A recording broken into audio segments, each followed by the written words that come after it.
Amados hermanos y estimados oyentes, es un regocijo para nosotros compartir la nueva serie La Fe del Evangelio en el tomo El Evangelio de Dios.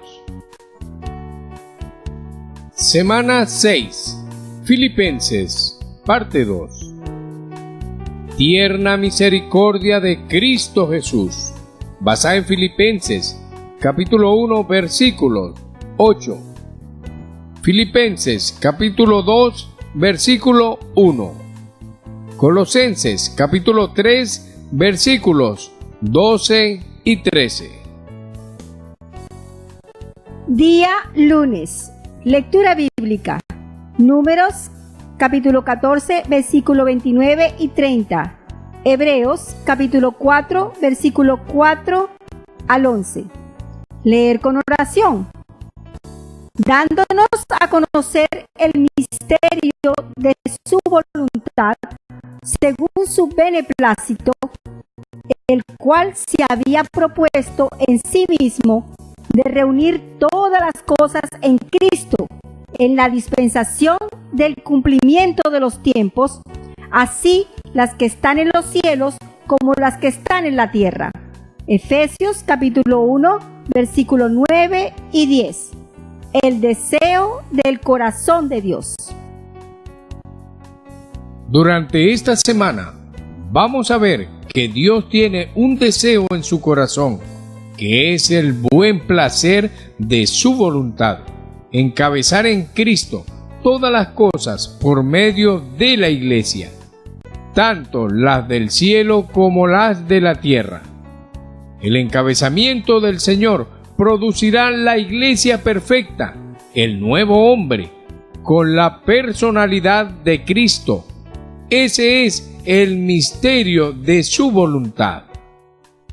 Para vestirnos de ese nuevo hombre, necesitamos despojarnos del viejo hombre, retratado por la vieja generación de los hijos de Israel, que fueron libertados del cautiverio en Egipto, pero que cayeron en el desierto por causa de la incredulidad, lo cual les impidió entrar en la buena tierra de Canaán.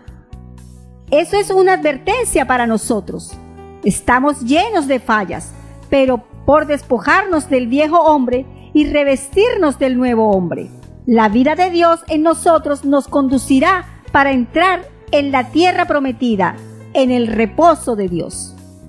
En Hebreos capítulo 4 vemos que el pueblo de Israel oyó las buenas nuevas del Señor cuando salió de Egipto.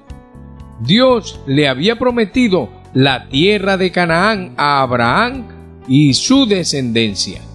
Sin embargo, aquella generación que salió de Egipto, los de 20 años hacia arriba, no entró en la buena tierra por causa del corazón perverso de incredulidad.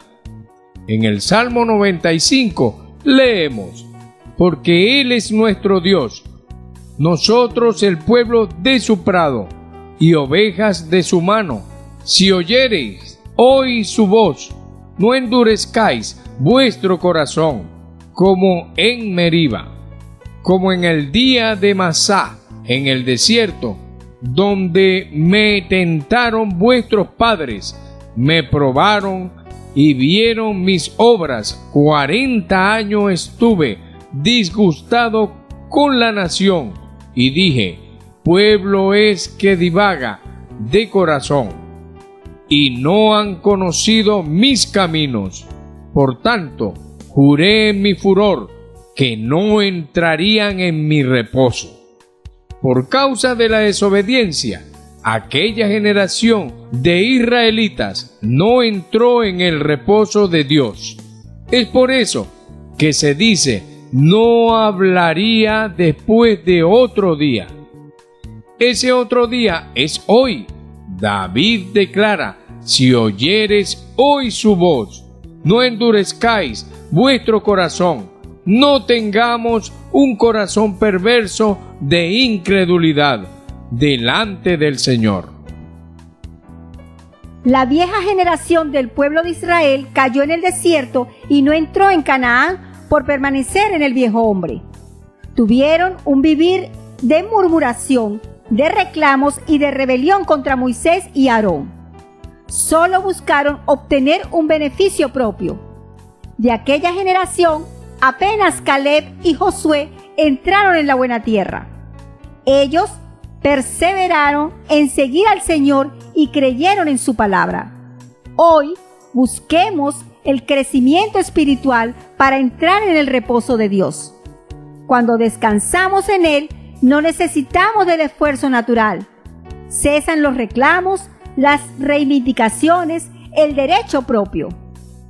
Cuando entramos en el reposo de Dios, Él hace su obra en nosotros y por nosotros. Nosotros descansamos y Dios también descansa en sus obras.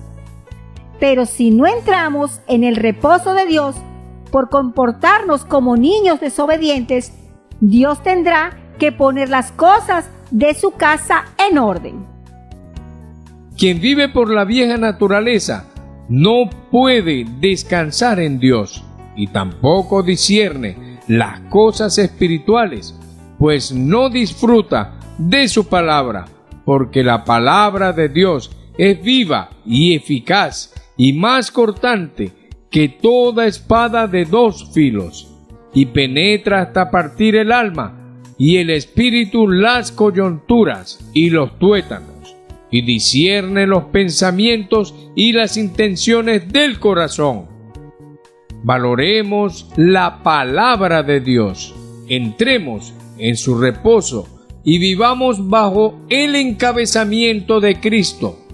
Ese es el deseo de su corazón. En el Nuevo Testamento tenemos como ejemplo la iglesia en Filipos, que fue engendrada por medio de la palabra y del Espíritu. Pablo y Silas fueron guiados por el Espíritu hasta la ciudad de Filipos, donde a la orilla del río Lidia fue bautizada, así como también toda su casa. Hasta en la cárcel hubo salvación. El carcelero y su familia fueron salvos y bautizados. Esa iglesia fue muy cercana a Pablo. Se preocupaba del sustento del apóstol. Le enviaban varias veces ofrendas. Aunque era una buena iglesia, había problemas entre los hermanos. Pablo les escribió: ruego a Evodia y a Síntique que sean de un mismo sentir en el Señor.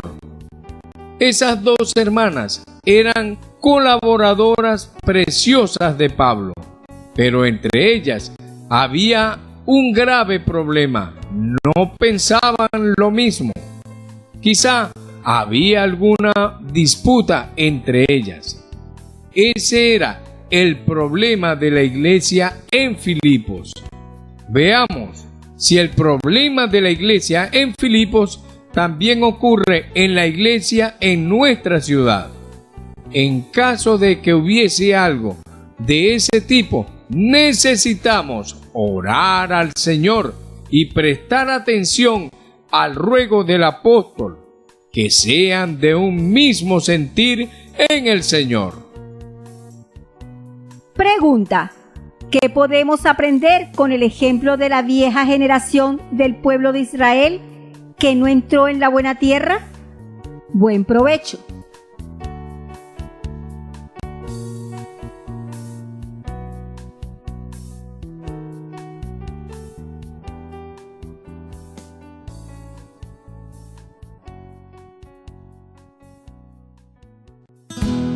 Si esta palabra le ha sido de ayuda y desea más información, puede contactarnos a través de los siguientes números telefónicos: 0416 239 2129, 0414 533 9818.